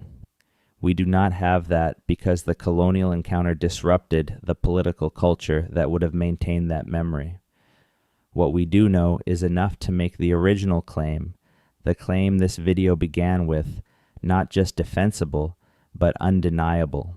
There was an entire civilization, in fact, there were many entire civilizations that ruled what is now Canada before Europeans arrived. They were sophisticated, complex, ecologically sustainable, politically innovative, and in many respects more durable and more successful than the civilizations that replaced them. And they were, with enormous effort and enormous brutality and enormous ingenuity and persistence, largely erased from the historical record that Canadians used to understand themselves. The erasure was not complete. The evidence remains. The communities remain. The knowledge, diminished and damaged and incomplete, remains. The fight to recover what was lost and to protect what survives is ongoing. And the story of what was here before the ships came, the story this video has tried to sketch in the broadest possible terms across 2 hours of narration, is a story that every person who lives on this land has a stake in understanding, because you cannot understand where you are if you do not understand what was here. You cannot understand what Canada is if you do not understand what it was built upon and what it was built over. You cannot understand the present without the past, and the past that shaped this land is 50,000 years long, not 500. The ships came, the diseases came, the laws came, the residential schools came, and through all of it, the people were still here, diminished, damaged, fighting, adapting, and still here. The Haudenosaunee still govern themselves by the principles of the Great Law. The Northwest Coast cultures are still carving and still potlatching. The Inuit of Nunavut still hunt on sea ice with knowledge accumulated over 1,000 years, supplemented now by GPS, but not replaced by it. The Cree and Ojibwe and Anishinaabe of the Great Lakes country are still in their territories, still speaking their languages in immersion schools, still fighting in courts and in legislatures for the recognition of rights that were never legitimately surrendered. The Métis are still distinct and still present. The memory of the Beothuk is still held, insofar as it can be, by the people of Newfoundland who understand what was lost there. This is the story that was erased. This is the story that is being recovered. And this is the story that, if we are paying attention, changes everything about how we understand the country we are living in. If you made it this far, I am genuinely grateful. Drop a comment below and tell me which part of this surprised you most, because I guarantee different parts of this story land differently for different people, and I want to know what hit hardest for you. Share this video with someone who thinks they know Canadian history. They might be surprised. Subscribe if you want more stories like this one, stories that go further back and dig deeper than the official version usually allows. I will see you in the next one. We need to go deeper into the specific technologies and knowledge systems that made these civilizations function, because the broad strokes of civilizational achievement do not fully convey what was actually lost. When we say that the peoples of the Pacific Northwest were sophisticated woodworkers, that description does not capture what is actually meant by a master carver in the tradition of the Haida or the Tsimshian or the Kwakwakawaku. It does not capture what that mastery actually required or what it actually meant. A master carver in the Northwest Coast tradition spent decades in apprenticeship before being recognized as qualified to work on the most significant ceremonial objects. The training was not simply technical, it was philosophical. It was historical. A carver learning to work on a totem pole or a bentwood box or a transformation mask was learning the visual grammar of a tradition, a system of symbols and their meanings, of composition and its rules, of the relationships between figures and what those relationships signified. The grammar was specific, precise, and deep. A specific configuration of the eye meant one thing. A specific curvature of the lip meant another.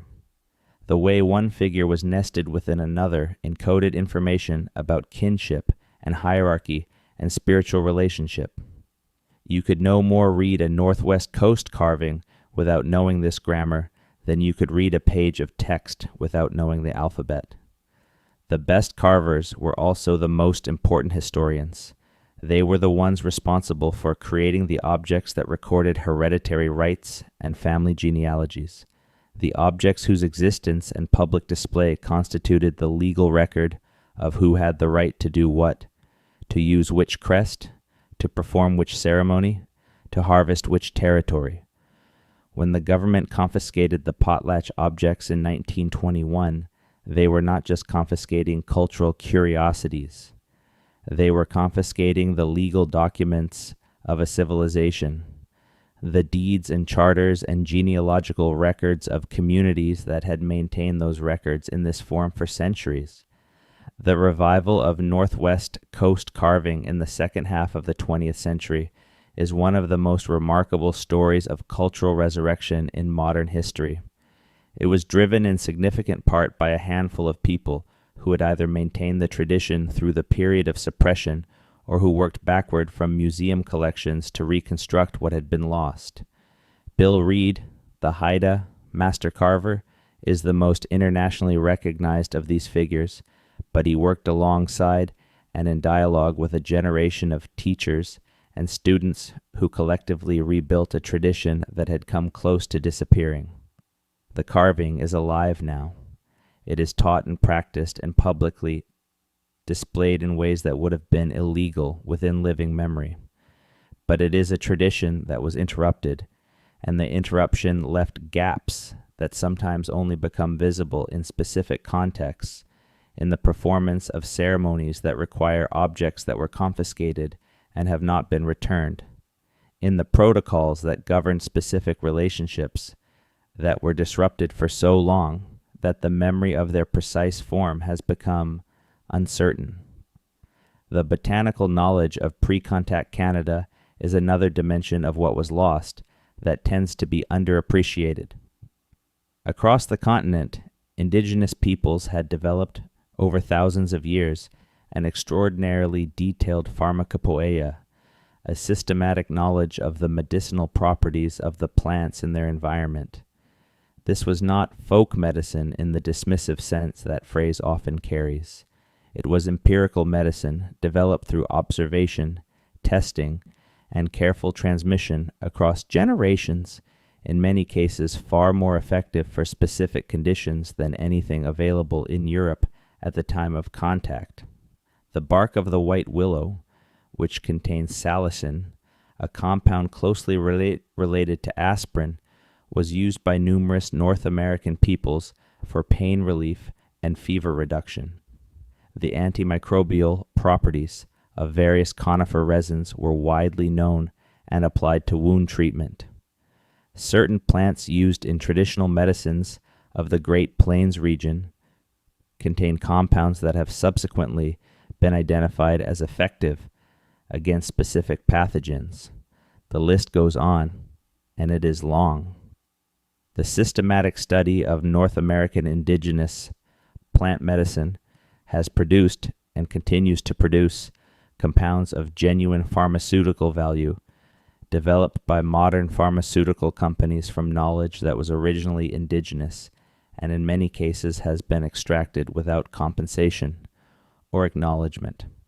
But the loss of botanical knowledge is not just about medicinal plants.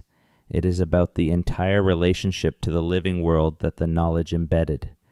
Indigenous botanical knowledge was not a list of plants and their properties. It was a framework for being in a landscape, a way of moving through a forest or a prairie or a wetland while reading it for information, while understanding the relationships between species, while recognizing what the presence or absence of certain plants indicated about the condition of the ecosystem. It was, in modern ecological terms, a form of expert environmental monitoring, developed and refined over thousands of years, and it was distributed across entire communities rather than concentrated in the hands of specialists. When residential schools removed children from their communities and kept them away for the years when that knowledge would have been transmitted, they did not just deprive those children of a cultural heritage.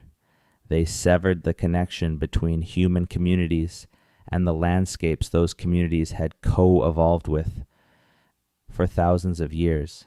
They created people who could not read the land the way their grandparents had read it, who did not know what their ancestors had known, who were, in this specific sense, lost in a landscape that should have been familiar. The consequences of that loss are not only cultural, they are practical and ecological.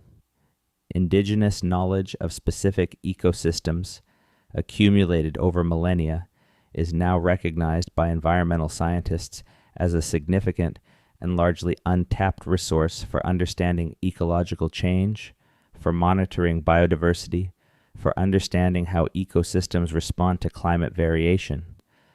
The knowledge that was systematically interrupted and discarded by the residential school system and by the broader project of cultural erasure was ecological data that would be invaluable right now in a moment when the ecological systems of the planet are changing faster than modern science can fully track. There is a concept that has emerged in ecological research over the past few decades that captures this loss.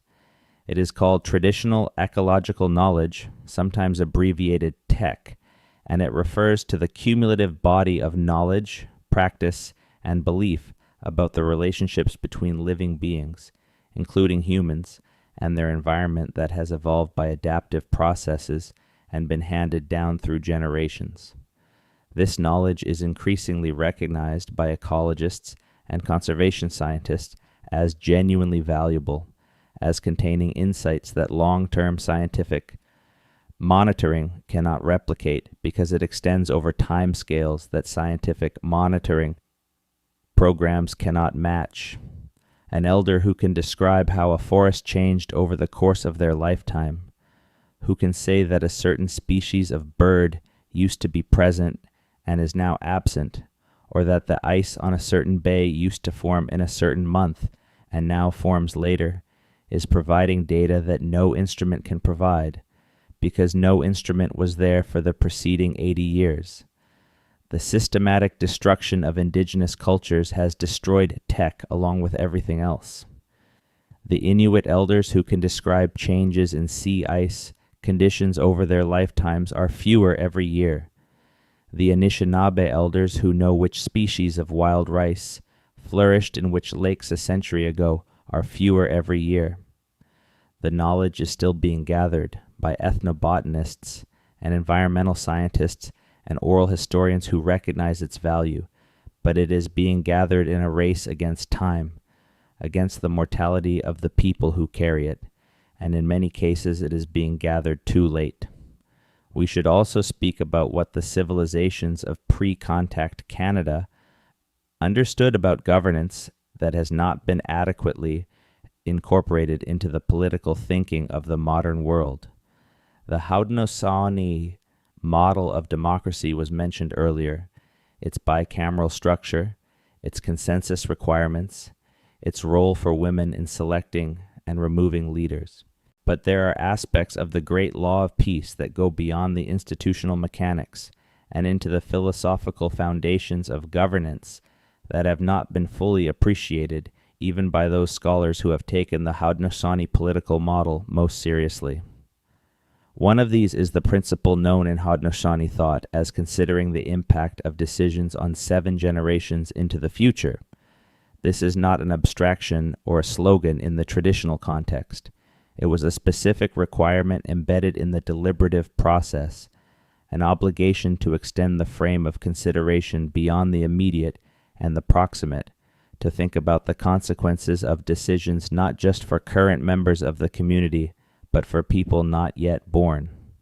This principle shaped the approach to resource management, to territorial agreements, to the keeping of promises and obligations.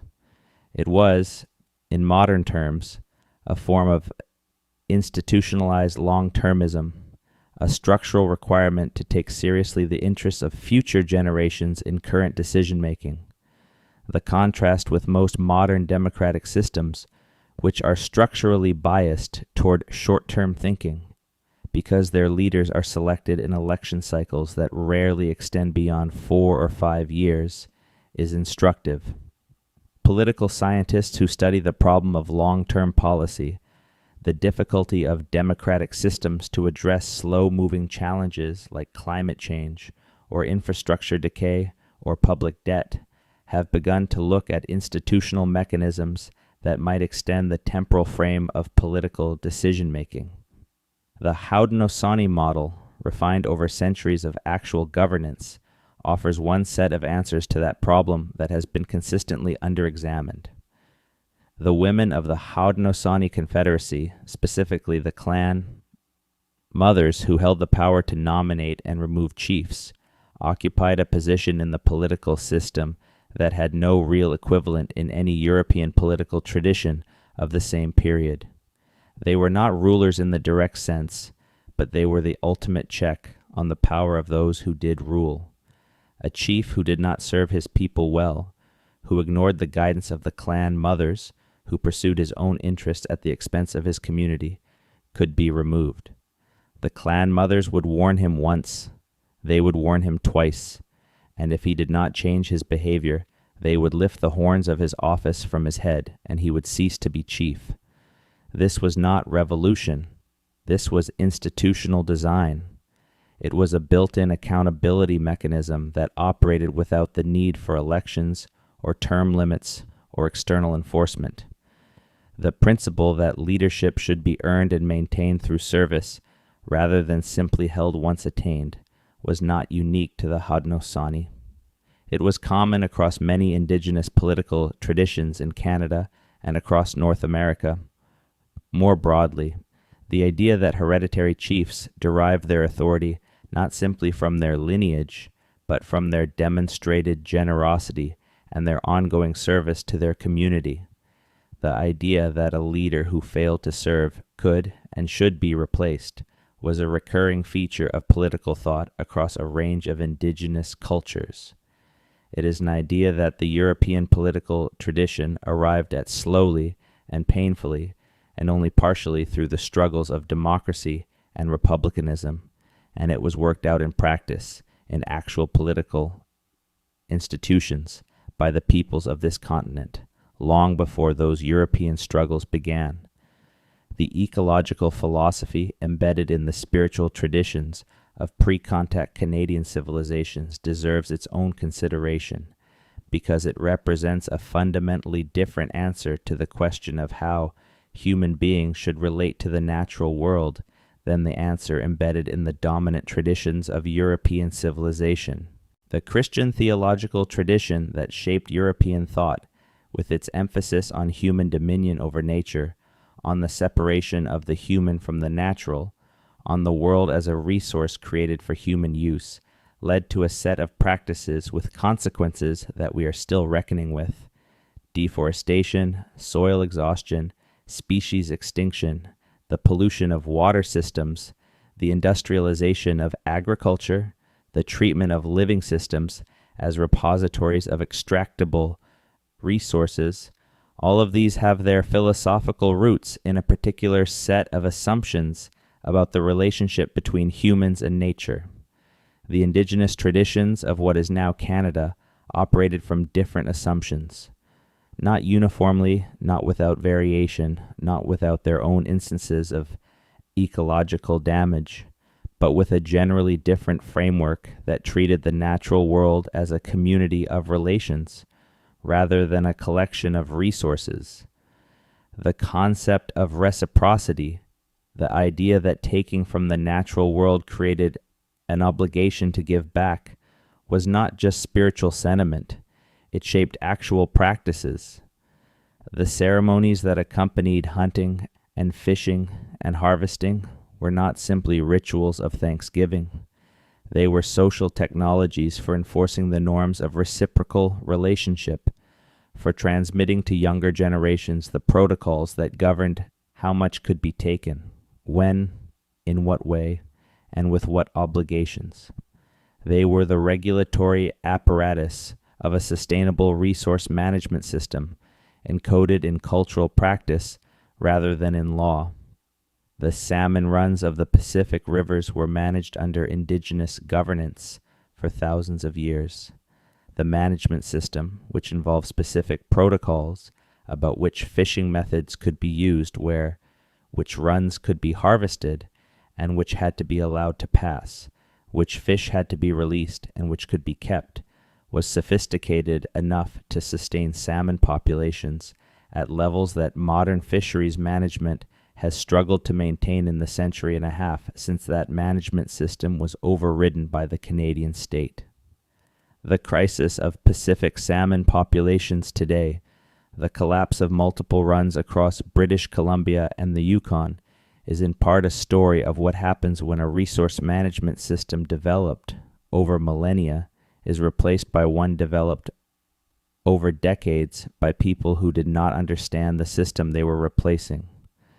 The fishing rights of the Stolo and the other peoples of the Fraser River system, the salmon rights of the Nisga'a and the Haida Gwaii peoples, the harvesting rights of the dozens of communities whose cultures were organized around the salmon, are rights that the Canadian state denied.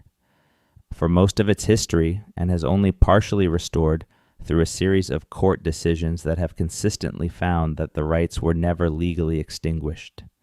The Calder case of 1973, in which the Supreme Court of Canada recognized for the first time that Aboriginal title could exist in Canadian law, was a landmark decision that came nearly a century after Confederation. The Delgamuukw case of 1997 established that Aboriginal title includes the right to exclusive use and occupation of land, and that oral histories constitute admissible evidence of that title in Canadian courts.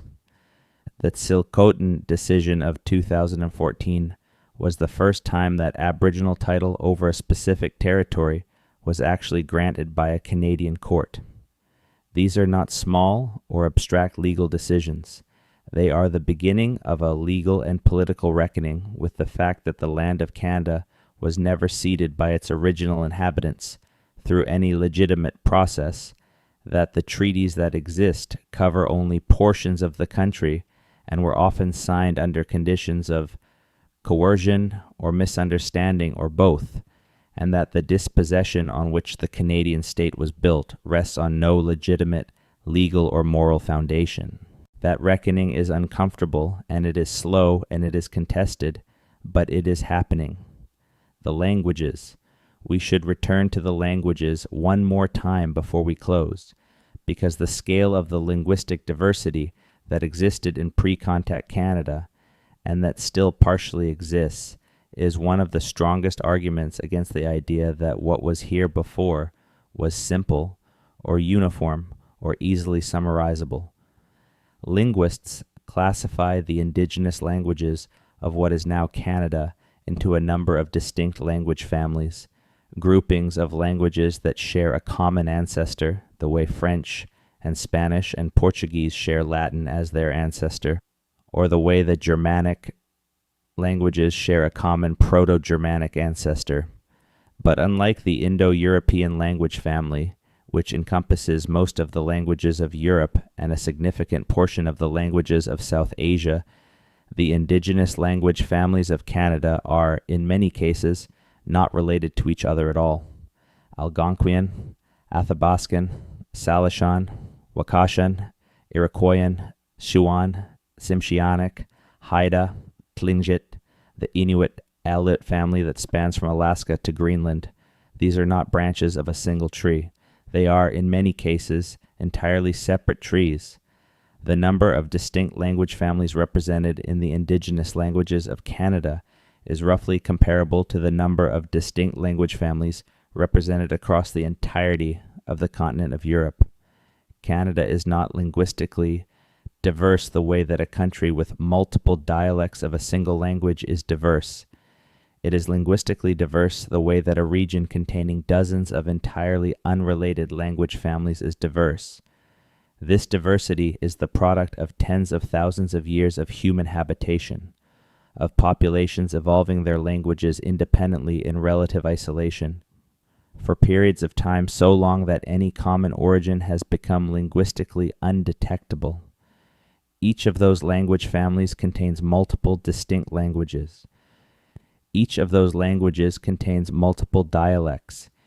Each of those dialects encodes a specific way of being in a specific place, a vocabulary built around the plants and animals and geographical features and seasonal patterns and social relationships of a specific territory, a grammar that reflects a specific understanding of causality and agency and time and relationship.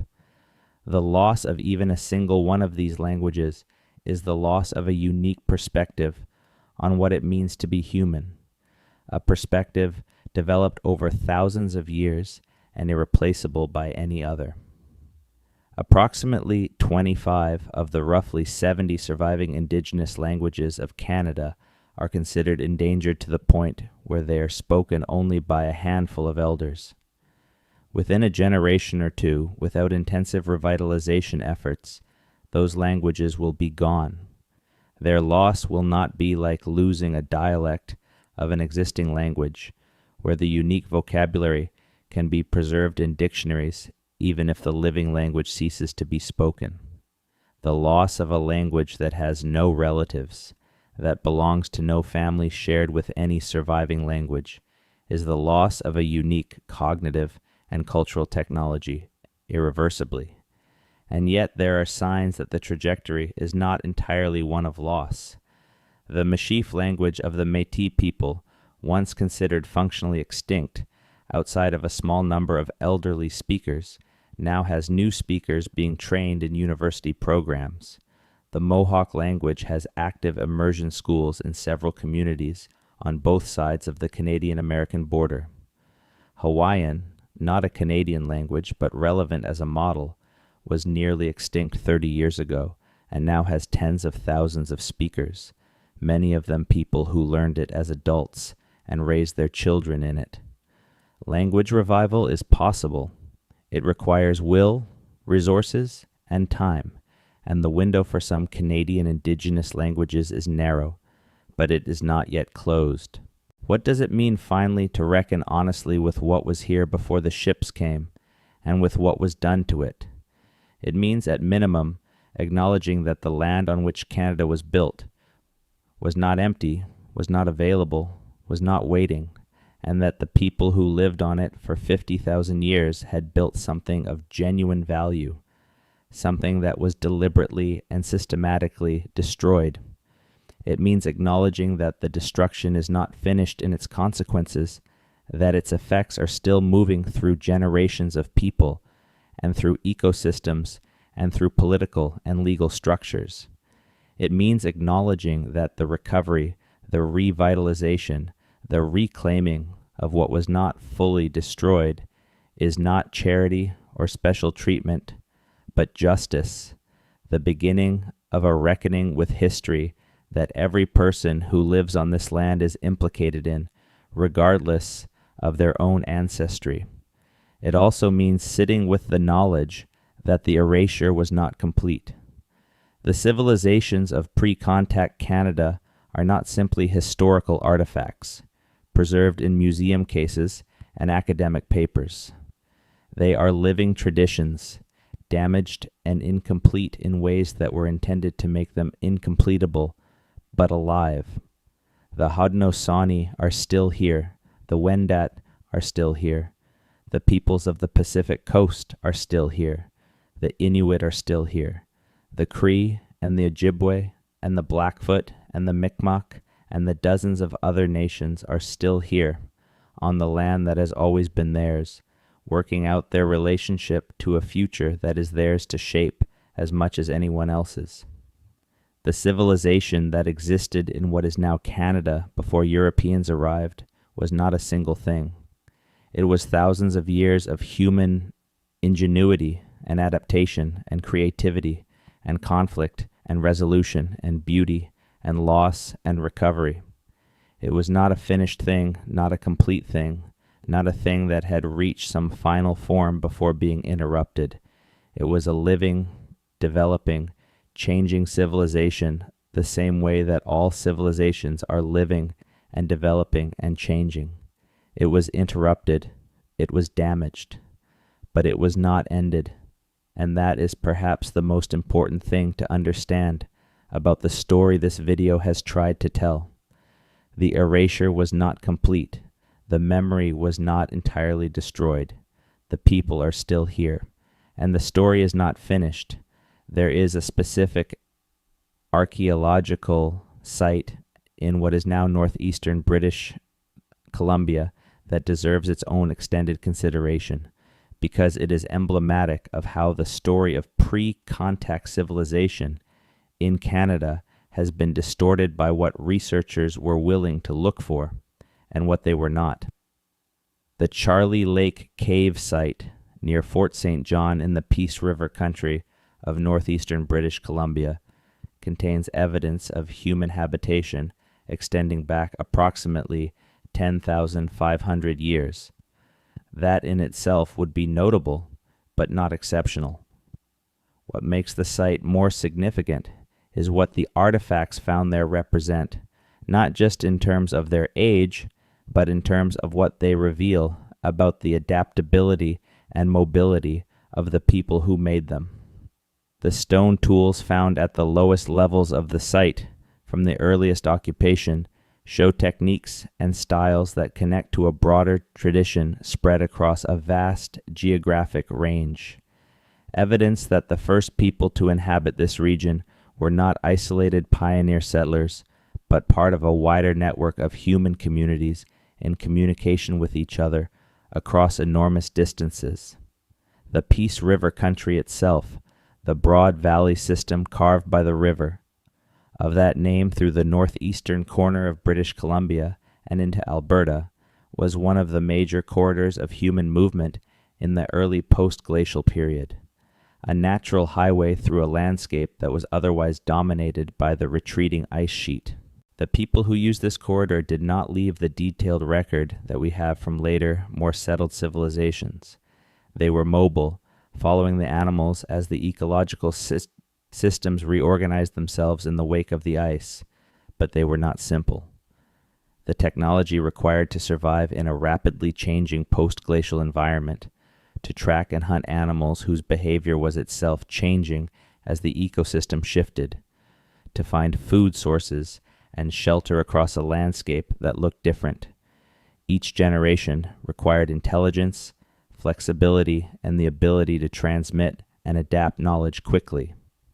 The question of how many people lived in what is now Canada at the time of European contact has been debated for decades, and the debate reveals as much about the assumptions of the researchers as it does about the actual demographic history. Early estimates, produced in the 19th and early 20th centuries by scholars working within the framework of the empty land mythology, put the pre-contact population of what is now Canada at somewhere between 200,000 and 500,000 people. These estimates were not based on careful demographic analysis. They were based on what researchers expected to find given their prior assumptions about the level of cultural complexity possible in the region. More recent demographic work, using archaeological evidence, historical documents, and the mathematics of epidemic spread, has revised these figures dramatically upward. Current estimates range from approximately 500,000 to over 2 million people inhabiting what is now Canada immediately before European contact. The higher end of that range reflects the growing recognition that the epidemic mortality of the contact period was so severe and so rapid that the populations encountered by early European explorers were already drastically reduced from what they had been a generation or two earlier.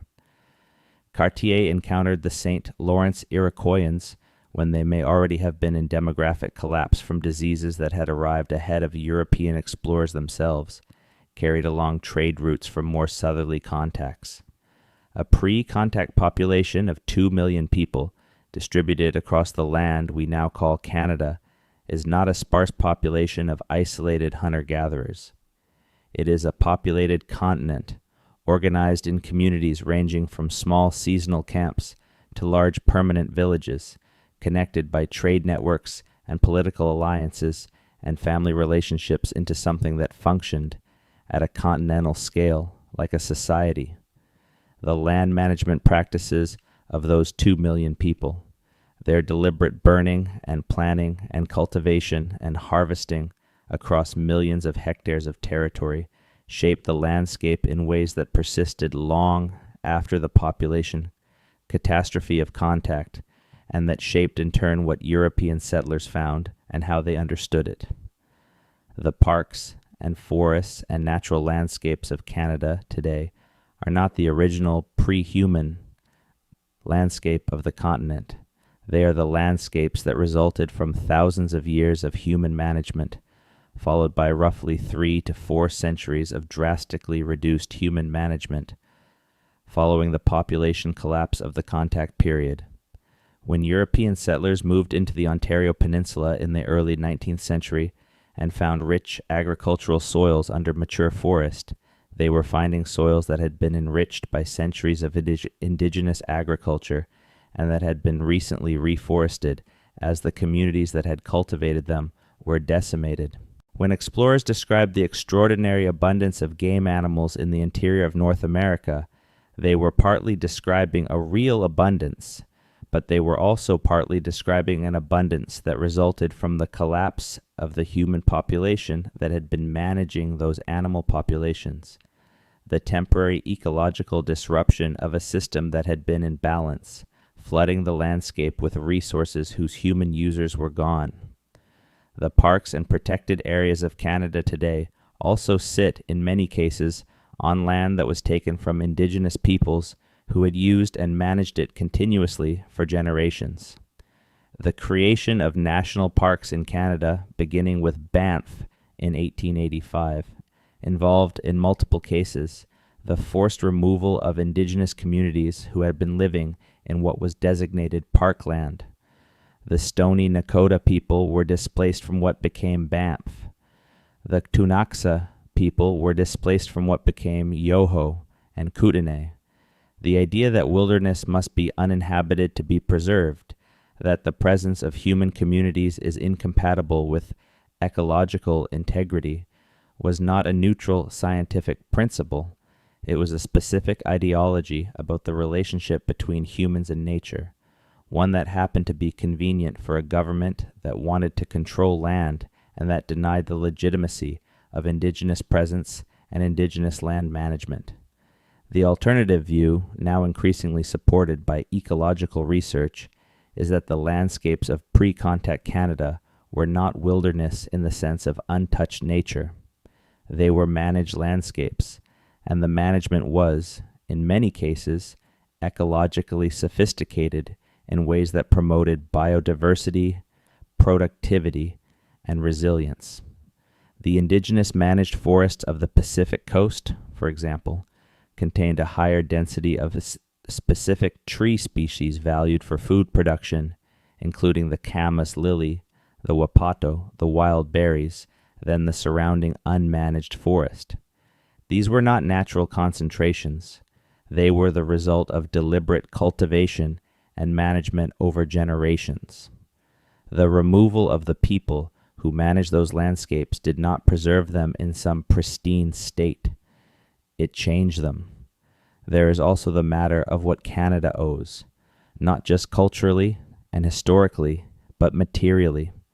The land on which the Canadian economy is built, the agricultural land of the prairie provinces, the forest land of the interior, the mineral-rich territories of the Shield, the fisheries of the coast, was occupied, managed, and used by indigenous peoples for thousands of years before it was taken.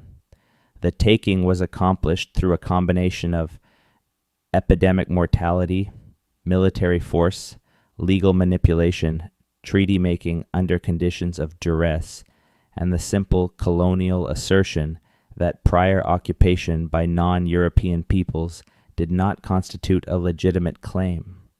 Canadian courts have spent decades unwinding this assertion, finding again and again that it does not hold up to legal scrutiny, that Aboriginal title is a real legal right that was never legitimately extinguished across vast portions of the country. The economic implications of this legal reality are enormous and are still being worked out. Land claims processes across Canada involve territories of hundreds of millions of hectares. Compensation for the damage done by the residential school system, calculated across the roughly 150,000 children who pass through it and their descendants, runs to billions of dollars that have been paid and billions more that remain in dispute.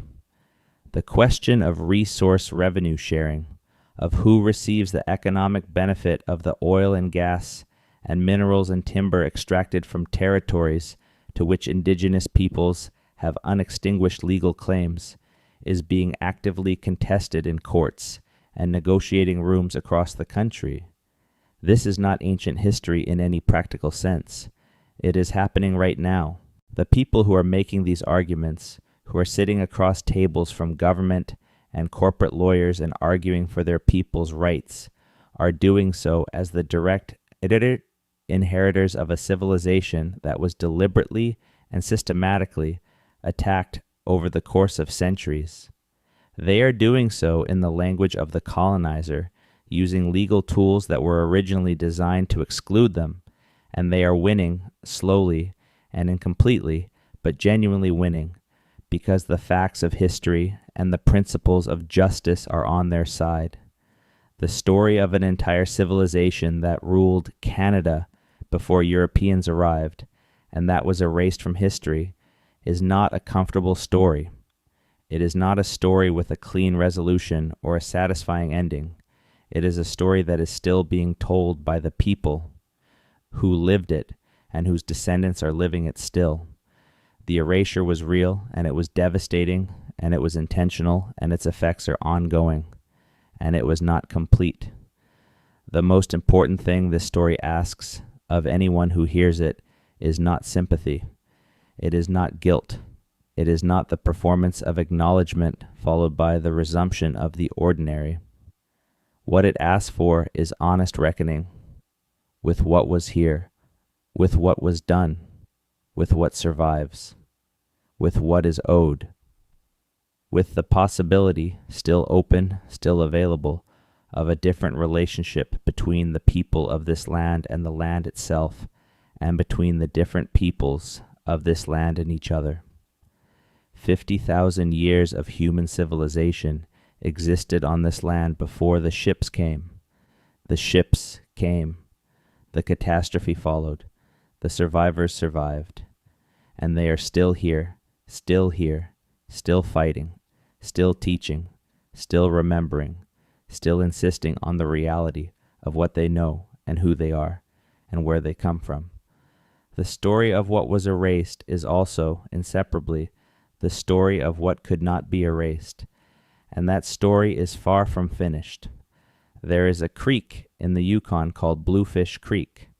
It runs through a limestone canyon, and in the walls of that canyon there are 3 small caves. Those caves were excavated in the 1970s and 1980s by a researcher named Jacques Cinq-Mars, who found inside them the bones of horses and mammoths and other Pleistocene megafauna that had been cut with stone tools. He found small stone flakes that could only have been produced by human hands. He dated his finds and came up with a figure, 24,000 years before present. At the time, this was more than 10,000 years older than the accepted date for human arrival in the Americas. He published his findings. He was ridiculed and marginalized. His career suffered. The Bluefish Caves findings were dismissed by mainstream archaeology for decades. In 2017, a reanalysis of the faunal remains from the Bluefish Caves using more refined techniques confirmed the original dating. The cut marks on the bones were genuine. They had been made by human hands 24,000 years ago, during the last glacial maximum, when the land bridge between Asia and Alaska was at its widest and the ice sheets of the interior had not yet reached their full extent. Cinq-Mars had been right. He died in 2004, 13 years before the vindication he deserved. The story of Bluefish Caves is the story of how the academic infrastructure of a discipline can, for ideological or conventional reasons, resist findings that do not fit the accepted model, and can do so for long enough to cost a researcher his reputation and his career. It is also the story of how evidence persists and how patient inquiry eventually overcomes institutional resistance.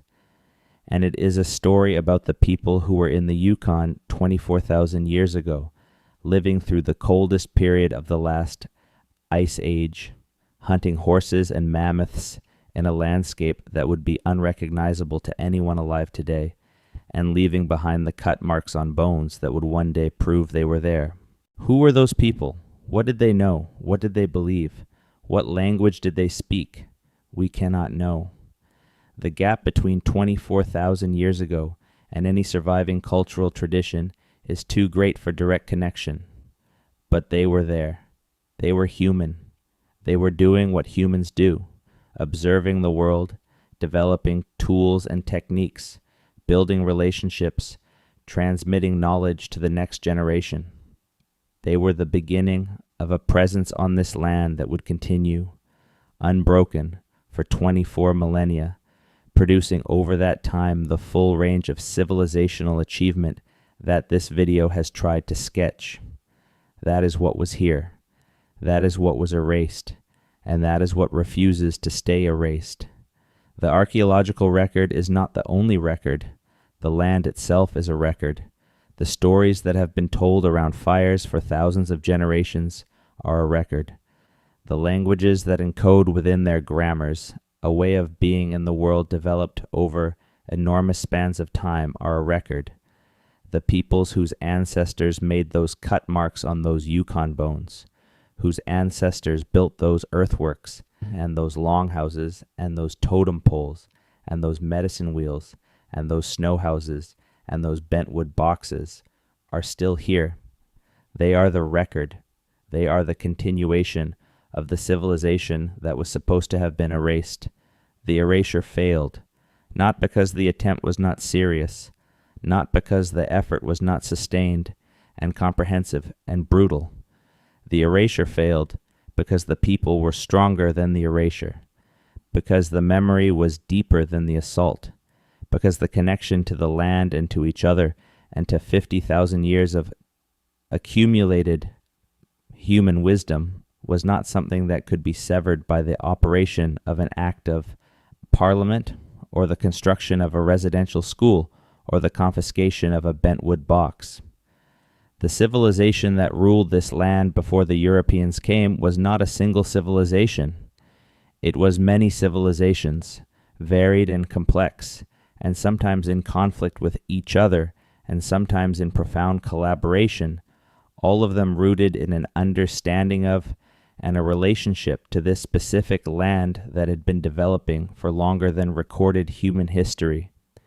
The ships came, the diseases came, the laws came, the schools came, and through all of it, the civilizations endured, changed, damaged, diminished in specific and devastating ways, but enduring, still here, still speaking where the languages survive, still carving where the carving traditions survive, still governing where the governance structures survive, still fishing the salmon and hunting the caribou and reading the sea ice and burning the understory and planting the corn and the beans and the squash.